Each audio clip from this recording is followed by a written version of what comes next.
The episode begins with Senrako carrying a mule as he escapes from Arthur. She tells him that he doesn't have to hide anything, as everyone wants to participate in this fun game. She then gives him the title of the Revolutionary Knight. Senrako looks at her and tells her that he had been eagerly waiting for her because he knows she is the Pencil Knight. However, Arthur corrects him, saying that she is not the Pencil Knight, but calls him Arthur in this game. Since they use different names that are not present in the game, Shanfro, it indicates a connection between Senrako and Arthur from an old game. The story then shifts to another game called Unite Rounds, where two men break into a simple house, causing the homeowner to scream in fear.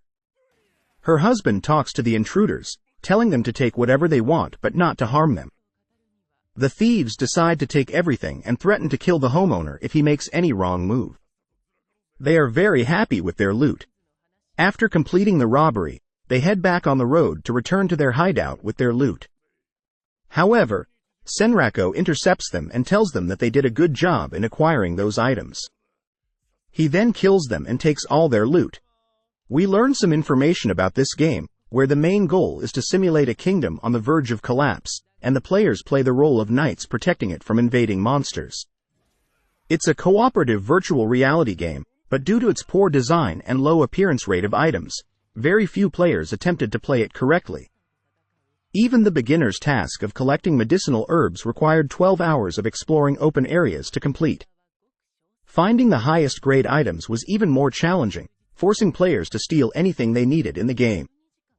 At this point, the Pencil Knight appears, and she is not content with the task of collecting herbs. Her personality is driven by violence and cunning, and her goal is to take control of the kingdom. All players support her, and she becomes the ruler of the Pencil Kingdom. Later, we see Senrako and Katsuo wandering through the palace, only to find everyone inside dead. Senrako approaches one of the corpses and steals a necklace.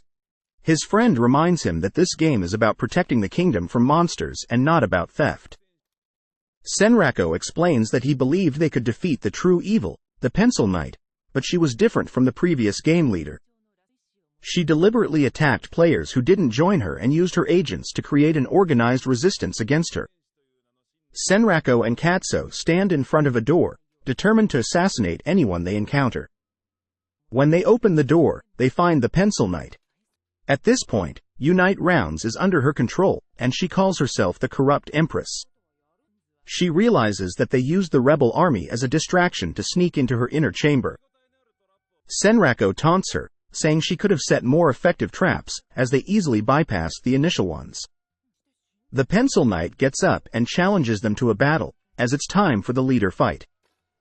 She believes that Senrako could defeat her to become the Revolutionary Knight. The story then returns to the reality of the Shanfro game. Senrako talks to himself about their shared history, mentioning that they fought against each other in Unite Rounds and died together in the end. However, there's a significant level difference between them. Arthur, in haste, attacks Senrako and tells him she took the punishment and traveled a great distance from Vivatesia to kill him, believing he must be very grateful and could even cry if he wanted. She throws 3 daggers at him, but he skillfully avoids them. Arthur asks Senrako about his current level, assuming that defeating the Mud Digger means he must be around level 30. Senrako's incredible dodging skill is a result of the high-quality design of this game, making all movements extremely smooth. When Arthur mentions her role as the deputy leader of the Player Killers clan and her alias, Ashura Kai, the Giant Slayer, Senrako is surprised by the name, Giant Slayer. Arthur explains that she used to focus on ambushing high-level players, and at some point, she gained that nickname. However, the developers nerfed her, making her job harder in the end. Senrako realizes that he was one of the giants who were killed. Suddenly, a war breaks out between Senrako and Arthur, with both of them striking each other but unable to harm one another. Senrako continues to fight with his 2 daggers, and Arthur reveals that she didn't come here for personal reasons. The leader of her clan, Ashura, asked her to deliver a message, to spread information about the unique scenario or, alternatively, for Senrako to carry out this task. Senrako understands that this leader is threatening him and continues to face her. He rushes towards her and strikes her with his swords, but she manages to deflect his blows due to the significant difference in their equipment and levels. Senrako informs her that he knows she's trying hard to prevent him from approaching that gate, and he suspects that her initial attack was meant to stop him from entering the city. He believes that it's not difficult for a player killer to do as they please in a populated area. As the story unfolds, it's clear that there's a complex and intricate plot involving various characters and game elements, making for an engaging narrative. Arthur decided to deliver a powerful blow that would be difficult to evade, preventing Senrako from reaching the city gate. Meanwhile, a mole began to transform into a rabbit as her tail appeared, making it hard for her to endure further. However, Animalia becomes very angry because she was the one who initially wanted to fight Senrako. He ends up fighting the notorious giant slayer of ill repute. Animalia then decides to speak with her friend Amul and finds her trying to hide her tail, assuming it's just an accessory like a tail or ears. Animalia approaches her to talk, but Amul transforms into a rabbit at that moment, which surprises Animalia.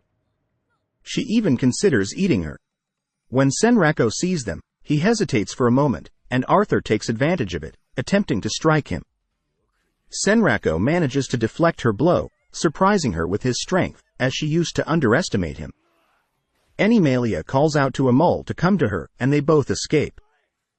Animalia tries to make Amul pose for a photo, but Senrako tells her he will consider it if they manage to escape from here. Senrako says, "I will consider it when we get out of here." Arthur laughs and says, "You're not fast enough to escape from me."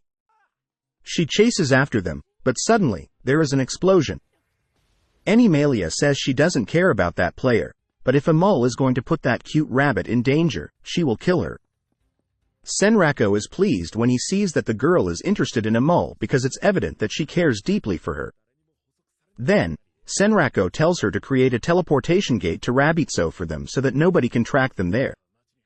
Suddenly, he encounters a group of knights, and the girl addresses them, saying, "I didn't say I came alone." Senrako responds, "Kitsch, I hate killing players with low levels. It's bad karma." The girl argues that their bosses also agree with that approach. Branch adds, "That's why they send us to do their dirty work." Remy asks them, "Do you want to die, Senrako?" Senrako angrily retorts, "Are you going this far to kill a low-level player?" And he can't believe they're doing it just for Pencilgun. Then we switch to Arthur and Animalia. Arthur tells her that Inaba is her specialty, but she will get to fight one of the guardians of the Animal Garden, a highly ranked clan of players who control monsters that don't care about other players. This man attacks Senrako, but he defends himself. Another man attacks him, and Senrako dodges, realizing that there are 4 players who surpass him in level, equipment, and points. We then go back to Animalia, who uses her magic to attack Arthur. However, nothing seems to happen to her.